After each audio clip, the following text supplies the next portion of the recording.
Hello again, crazy Rangers. I wanted to show what we did for Mission 9 on DLC Pack 2 with 2xRangers on Inferno online here.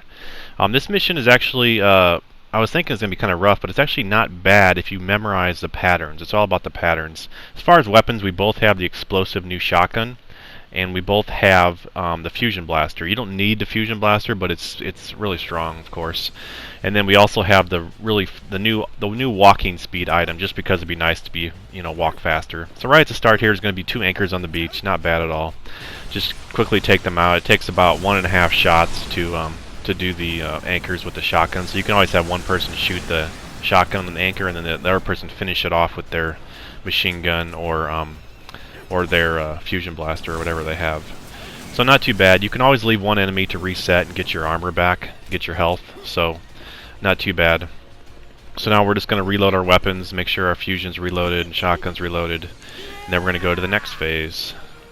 And man, by the way, this explosive shotgun from DLC Pack 1 is absolutely amazing. I was thinking it wouldn't be good for crowds, but it's definitely very good for crowds. So as far as this mission goes, you're on this little tiny island. You can't get off of it because the border is actually in the water. So if you try and go out there, it's just you'll hit the edge of the border in the water. So you have to stay on the island. So now there's two anchors next, one on each side. Not too bad as long as you have one person on each.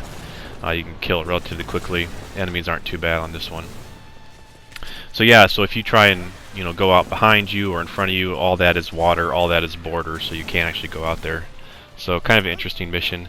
Kind of reminds me of that mission underground on 4.1 DLC pack where you're underground and there's a bunch of tunnels, which is cool.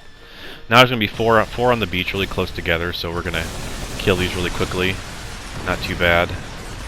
And this is just a bunch of spiders, so the enemies get worse later on. You get some golds, you get some silvers, but and some red wasps, which are probably the most dangerous. I would say those are probably the most dangerous enemies in this game now. It feels like, even over the golds, because they don't miss.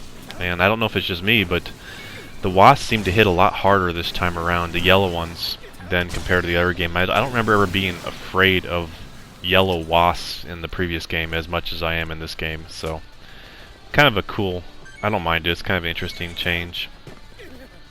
Alright, so now we're just going to heal up, reload our weapons again, and get ready for the next phase. You get a lot of items in this game too now, so it doesn't feel like you need to farm as much as you did in the past games, because just of all the item drops. I feel like, and plus also each mission drops a tighter spread of weapons, like between 10 levels usually. So it's more about playing a certain mission to get a certain weapon than anything else. Now there's a big one. This is probably the toughest one in my opinion. It spawns a bunch of gold, so what he's going to do is he's going to focus on anchor, and I'm going to focus on the enemies as much as I can and try and kill these golds. Because you can't really do much to kill all of them as they come out. They're not all golds, but it's enough to where this is probably the most threatening anchor, honestly. So we're just going to try and... he finished off the anchor, and I was able to kill quite a few golds, so not too bad. And we're on to the next phase. So it's all about memorization, so just try and memorize a pattern, and you'll probably do relatively well, especially with 2 people. It does help because you can be ready for when they come in. And I don't think you really need much health on this, honestly, as much as, as long as you don't get hit, you probably get away with, I don't know. This is probably something we're going to try in the future with 200 armor challenge with Rangers, because I think this is a mission you could actually do. But anyway, we're going to save one enemy and get ready for the next phase here. Alright, and then I think... Alright, now we're going to be surrounded, I believe, on the outside, on top of the hills here. So the anchors do also have a lot less health than normal, it feels like, so that does help. But as far as weapons go, I really think that high burst damage is the way to go, and probably shotgun. If you don't have the explosive shotgun, any kind of high damage shotgun is probably going to be a good way to go. But this shotgun just feels so good. Like I was saying earlier with the groups, because it doesn't penetrate through enemies, it's one of the only shotguns that doesn't do that. However, it stuns enemies when you shoot them, so that So you don't have to wait for the explosion to go off to stun the enemy, which is really nice with the shotgun. And it stuns, you know, stuns frogs, it stuns cosmonauts really well. It's a really good overall weapon. I think it's going to be hard to beat that shotgun. And having no damage fall off is so noticeable. Alright, we're just going to heal up here again and reload and then get ready for the next phase. The next phase is going to be, I believe, the Wasps. Now this one's an important phase because you need to be ready on each side. There's a anchor on the far left side and anchor on the far right side. He's going to watch that side, I'm going to watch this side. And the secret is, you don't want to attack the anchor right away when it lands. What you want to do is wait till the wasps spawn out of it, or start spawning out of it, and then start shooting the wasps. Make sure to kill the wasp with your shot. The anchor will go down, you know, just over time, but as you see, I'm waiting to get, so I don't have to reload my shotgun mid when the wasps come out. So I'm just going to try my best to just keep stunning the wasps as they come out. Rocket launcher could be good here if you can one-shot the wasps, but the other side is the red one, so it's a little bit more of a threat. But so so it's relatively easy as long as you know that that was coming and you're ready for it. So we leave one yellow wasp and just get ready for the next phase here. So not too bad.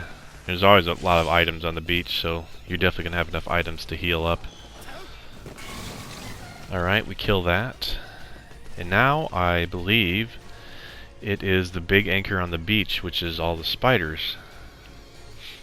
Now the important thing for this large anchor is you want to wait to shoot until the brown spiders start spawning on top of the anchor. As you see, look at the top of the anchor, you'll see a bunch of brown spiders spawning. If you can use the shotgun or a rocket launcher that one-shots, you can just constantly kill all those spiders because there is so many spiders that come out of the top there. And then there's only 3 silvers that come out of the bottom. So as long as you're ready to kill those brown spiders up top, I think there's going to be no issue at all. So this thing does have a lot of health. It is reminiscent of the mission where you're underground with all those traps, and there's like one large nest in the middle that has all the spiders. It's the same idea, but with the twist is, you know, it's an anchor and there's silver spiders that come out too. But I'm just waiting with my shotgun ready for if it does spawn again, I'll be ready to shoot the spiders, but if it doesn't, then that's fine. Alright, now we're going to heal up here, and now there's 2 easy anchors, which is kind of strange. There's like 2 red ants, or one's red ants, one's grays, I think. But just 2 behind you, not too bad, easy to kill. And then here comes the end phase. Now the end phase is interesting in that it spawns a whole bunch of anchors around you, but it gives you time to kill them. So the important thing is just to be ready. What I'm going to do is I'm going to work, clockwise. He's going to work counterclockwise from the back, and we're just going to work our way around the outside. Like I said, the pillars do not have a lot of health, so you don't need the fusion blaster. The first run we did, he just had the shotgun and we were fine. But just be ready on killing these things as fast as you can, because they will spawn golds and they spill silvers and normal spiders as well. So they give you a decent amount of time to kill these, so before they spawn anything, which I think was kind of a, I don't know if I'll say we use the word mistake, but I think that they should have on Inferno just had them spawn all right away at the end, honestly, to make it tough, because that phase is not threatening at all, really, with the right machine gun or right fusion blaster or shotgun or whatever you have, because you can kill so many of them at once. So yeah, that's it, and we end it there and finish it off. We're just going to collect all the items.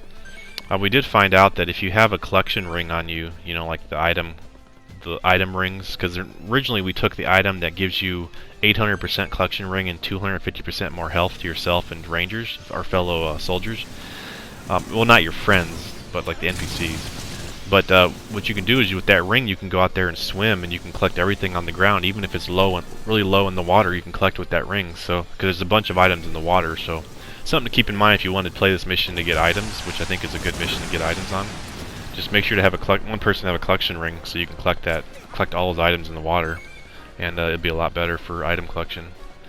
But yeah, that's pretty much it. It was definitely fun. It's definitely a fun mission, and if you don't know what's coming, I think it was definitely exciting, you know, trying to figure it out the first time. But yeah, very fun. And once again, thanks a lot for watching. And remember, EDF doesn't leave a man behind ever.